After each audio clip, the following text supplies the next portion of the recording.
Welcome to American Survival Guide Television with your host, Amber Hargrove. What's going on, everybody? And today I have the one and only EJ Snyder. What's going on, brother? How are you? Hey, how's it going? What's up, America? American Survival Guide. Thanks for having me on. Life is crazy right now, as everybody can imagine, but everybody needs to just stay calm and we can handle the situation. You know, as you know me, I'm off the wall, very busy with a lot of consulting stuff going on now, and continue with the working with casting for the great Naked Afraid series, and obviously out there doing it myself, and just a lot of big things going on for me right now. There is so much. Like, I've been following you on your social media, and your presence is astonishing. I watch you all the time, come from ex-military background, which thank you for serving, brother, as well. And you're Naked Afraid survivalist. You even transitioned to dual survival, which was really exciting to watch. I was really sad to only see one season of you guys with you and Jeff, but man, you guys really crushed it. You were always thinking out of the box. Yeah, the rest of the story with that is, dual survival is where Discovery found me. I was one of the original candidates to replace one of the original hosts, and that's kind of where Discovery Channel found me. So, and then Naked Afraid just was the alternates. Yeah, that's your consolation prize since we picked this other guy. And so that's how my Naked Afraid story started. But I think it played out the way it was. And yeah, I was, when Discovery just put the show on indefinite hold without any explanation, I was kind of, it was what it was. But like with everything, I go with the punches. Wound up doing the first season of First Man Out. Got to help do the pilot and build that series as well. And just been blessed to be out on Naked Afraid 4 times, and a bunch of other television before all this even happened. So you can find me on EJSnyder.com and look at the whole story there. I love watching it. Did you say 4 times? Did you go recently? Yep. As a matter of fact, I think it was February 16th. They aired my episode Naked Afraid Alone, Lonely Like the Wolf, and I was out in the Balkan Mountains in Bulgaria. Probably my toughest challenge yet, not because I was alone, but because the area, Bulgaria itself, I don't think wanted me there. It kept trying to spit me out every day. And the protein animal resources were very minimal. They just were very elusive. There were a lot of rules to getting it, so it made it very difficult to get after the animal protein that was even in the area. I can only imagine going to an area like that because there's a lot of restrictions that a lot of the fans don't understand when they watch it. And when they, you see this all the time from your fans, EJ, they say to you, well, why didn't you do this? Or why didn't you do that? It's like, well, when you're told you will go to jail, a third world country jail, if you do this or kill this type of animal, it changes the dynamic of real surviving. It really does. The big thing there was the 450-pound hogs, and there was several large groups of them. They were very aggressive.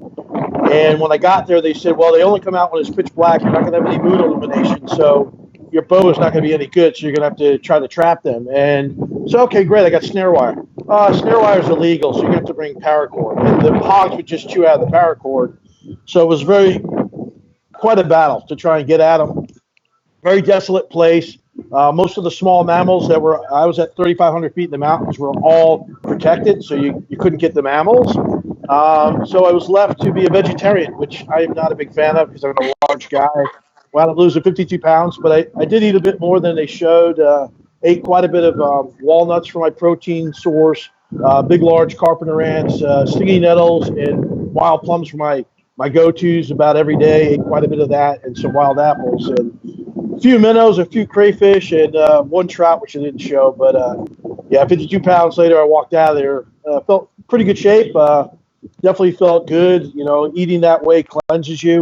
And I literally crapped 8 times out there. So that's more times than all my other 3 challenges combined. It was like I wasn't eating. So just not what I wanted. Oh my gosh. And it's crazy is when people say, how is it pooping out there? And I'm like, surprisingly, in the Amazon, I pooped a lot because I ate a lot. They just don't show everything. They have so many hours to create this one storyline for you. And EJ, I was happy with the show because the episode, I was afraid I wouldn't be able to capture how difficult the terrain and the environment was. It was so moist, and I had to do primitive fire, and I had a 2-hour window every day. If I wound up losing my coals, which I was only burning dead woods, which don't make good coals. And they really did show how difficult the place was, so I was very happy with it. I really appreciate it. I love watching you go out there and survive. And I know behind the scenes personally. So when I know you're out there, like I said, I know you're always leading. So you have done so much. And now recently I spoke to you about you're a consult. So you actually talk to people about what's going on right now with the pandemic. Everybody's freaking out about the coronavirus. Let's talk about that for a second. So where's your stance on that presence? Okay, so the government is doing actually a phenomenal job of getting information out to what people need to do. And if you go to coronavirus.gov, I think is the website, they've got all the parameters. And, it's about social distancing. It's about keeping our, most elderly, like World War II veterans who are in their well into their late 80s and 90s now, keeping those guys that are the reason we have a country still safe and secure because they're the most vulnerable. I was in a restaurant last night and went in and they were at like 50% capacity set up where it was like the Twilight Zone. I walked in and it was like, I felt like I was going to the school principal's office and they like escorted me to my table and it was like every other table is where people were sitting and everything was super clean. And, when I looked over at the bar, it was like 2 bar stools between people, which is, it's being proactive till we can get a handle on this. And it's not like anyone should panic. The government's just trying to slow things down so they can get caught up to what this is. When a new virus like this that is kind of, something crazy that's very highly contagious, even a little bit more contagious than the flu, we need some time to get a handle on it and get in front of it. So the government's acted very quickly. Why people are buying so much toilet paper? People, stop buying toilet paper. Yes, I know, it's driving me nuts. Yeah, the toilet paper, I don't understand why they're buying it. People are reacting almost like as if it's a hurricane with what they're buying. It's panic buying. Just buy what you need. Get yourself about a 30-day supply of food in case you have to hunker down. Schools are closing for 2 weeks. Maybe things will be shut down for about 30 days. And then you're going to see a nice, very progressive attack on this virus. So do all the things they say. If you're sick, wear a mask. If you're not sick, unless you have an N95 respiratory pharmaceutical grade mask, you're not protecting yourself because it doesn't seal right. So if the virus is airborne, floating around, you're going to get sick. It's for people that are already sick. Cover up so you don't get everybody else sick. Take handy sand with you everywhere. Wash your hands regularly. It's stuff we should be doing anyway. Don't touch your face, eyes, nose, ears. That's where it comes in at. Definitely the mouth. And if you're coughing, cough into your elbow. What is this going on? Cough into your elbow, cough, into your hand, whatever, then wash your hands again. And then if you're like going into a public place, like getting on an airplane, for instance, or a train or a bus, bring some wipes with you, Clorox or Lysol wipes, something that will clean it, clean your area, let the moisture dry, and then sit down. Clean the table, clean the armrest, clean those things. You're going into a store, clean the cart handle. If you want to wear rubber gloves, wear the rubber gloves. But those things are what's most important. And if you are sick, and you don't know what's going on, stay home. Call a urgent care or the hospital and say, hey, look, I think I'm sick. I think I may have something. And then go to the place. Don't go walking into your little urgent care and everybody else is in there and you're coughing corona around and going to get everybody else sick. So be smart about it. That's all it is. So, and some people are going to get this. And it's not going to be anything more than a bad cold for a lot of people. It's just the vulnerable, which are our elderly and people that have degraded systems already, something going on with their lungs or their heart, and some of the very young. Yeah, definitely. I think that you are right on point there. I mean, everybody watches the news every morning. And when I was flying yesterday, a lady sitting next to me, she just came back from Peru and literally just flew in. She goes, yeah, everything was great. She said I was there for 3 weeks and they didn't rush us out of the country early or anything like that. But she says the news is who was creating the panic. And she says this country, everybody was incredibly calm and they weren't overreacting at all. The only thing that they noticed was that Ecuador closed their borders off. And she says that made everybody a little nervous. But besides that, the news is really forcing it in people's ear how bad this really is and how it could be. So it's causing this pandemic right now. So the toilet paper thing is just, I don't even know who started it. Unless I wish I had stock of toilet paper. I tell you, because I was gonna say that. I was gonna say, where's Here's the stock market right now. It's going crazy for toilet paper. And I tell everybody the same thing. Your first defense is your immune system. That's what's going to protect you right there. And like you said, most people, it's like a really bad flu/cold. They're going to feel everything and they're going to recover. But the truth is, you're right. The elderly is what makes me really nervous too. I mean, I'm watching these people go in stores and they're rating everything. And I'm like, man, people are really overreacting. They are overreacting. And the grocery stores aren't going to shut down. The supply lines are still going to keep coming. They're still going to be getting filled. Another thing you can do is go online, do the orders. Harris Teeter, a supermarket that I'm familiar with, and even Walmart, is you can do an order online. You can go to pick it up remotely. A lot of people, they'll deliver the stuff. It's just a change of life for a temporary time. Life will get back to normal. We will get through this. It's just a matter of, dealing with the immediate hit of this thing, because it just kind of took everybody by surprise, because there were some early warning signs, but because it was a world event, a lot of nations, as we know already, can't even get along and talk about, shipping prices, let alone let's fight this disease together. Exactly. That's a good point right there. So with everything that you have done with your career, you have done so much out there right now. What is the next step for you, EJ? Well, I'm in the line for several of my own possible TV projects going on. I'm expanding and diversifying, starting my own company to pitch a lot of television ideas, although thanks Corona, going to be on hold for a little bit, but working some other things. Obviously, I've started recently my own food line with Dehydrated Foods, which is a 25-year shelf life, which is great to have on the shelf for times like this, or the upcoming hurricane season is just around the corner. If you want a good shelf life food, go to my website, ejsnyder.com, go under the Get the Gear tab, and the food's right there. It's high quality, all natural, no preservatives, the highest bang for your buck in nutrition and servings.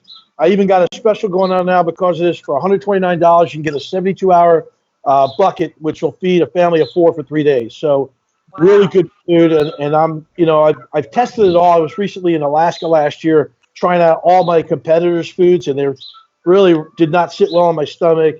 Had a lot of movements and other things that were just not, I didn't find them. They were filling and they were pretty tasty, but a lot of additives in there and stuff like that. So I wanted something that was all natural and really good to eat.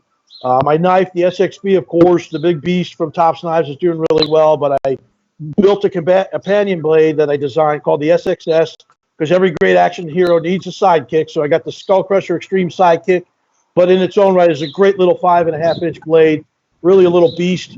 I was surprised when I took it out on a trip and baton 500 hardwood logs into 6 pieces each with the same blade. Didn't even have to sharpen it. The thing just performs really well.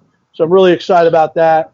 I'm actually, because water is an important thing for me, I'm also sponsoring and endorsing a water bottle called the Purity, because it actually is good against bacteria, microorganisms, and viruses.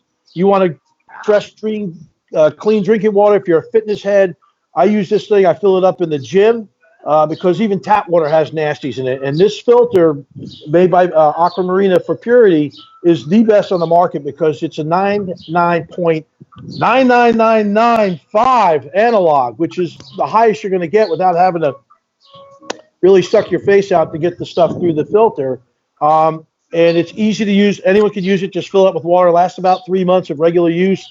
Keeps 1,500 water bottles, plastic water bottles, from going back into the environment, which is a great thing.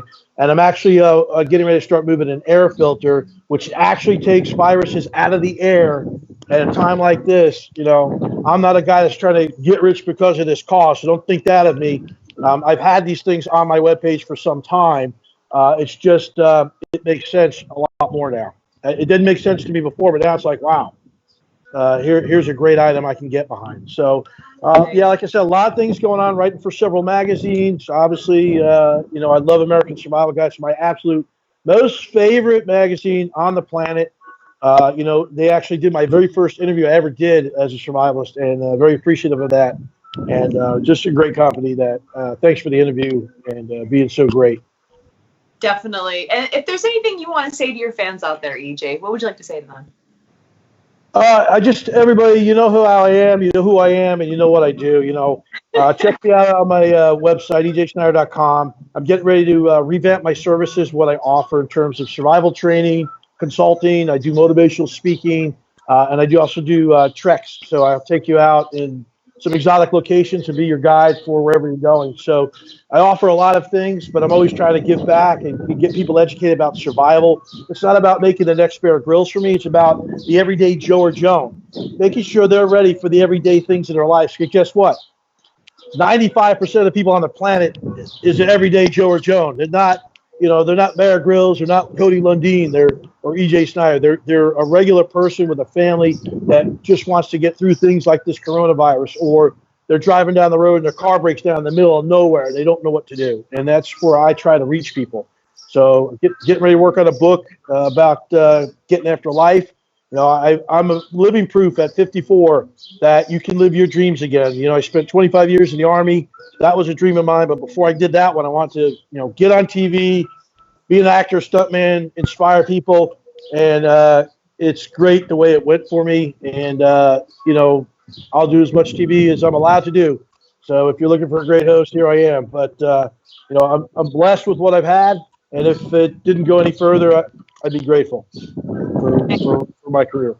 Well, thank you, EJ, so much for everything. And we love watching you grow. We see you on Knives Illustrated as well. You do reviews. I love seeing that. Keep up the great work on that too, brother. That is so wonderful to see your name out there. And I'll tell you, yeah, and a lot of people ask me and they hit me up on private message, so all my fans do. I really appreciate all your support. I try to answer every message I can. You guys are amazing, and you're the reason I keep going, because the thing I didn't see with all this was the amount of people I was going to inspire on many levels, and that's the most humbling thing with all this. And for me, everyone says, what's your greatest thing about Naked Afraid, was that me and Kelly Neitlinger went out there and got it right. We were the first ones to film. We did the pilot, and now so many other people have had a chance to do that experience. And so I'm blessed to work with casting and interview so many courageous people trying to get out there. It's not for everybody, people. Building forts and playing in your yard as a kid, and then you're 40 years old and haven't been outside in the woods since. Please apply, but you've actually got to understand this is a very real challenge, and you really have to have some kind of outdoor skills to get out there and make a good go of it. So. That's right, definitely. Well, guys, this is EJ Snyder. I'm Amber Hargrove, American Survival Guide magazine. Really excited to have this interview with you, brother. And you know how we got to close this, Amber, right? How are we going to close this? With the growl. 1, 2, 3. Yeah! I love it. So stay tuned, guys. Behind the scenes, this interview will be up on our website. Thank you so much, everybody, for viewing this. And definitely, EJ, take care, brother. We look forward to seeing you grow. So stay tuned, guys. Hey, everybody stay safe out there. Take care of each other. Thanks.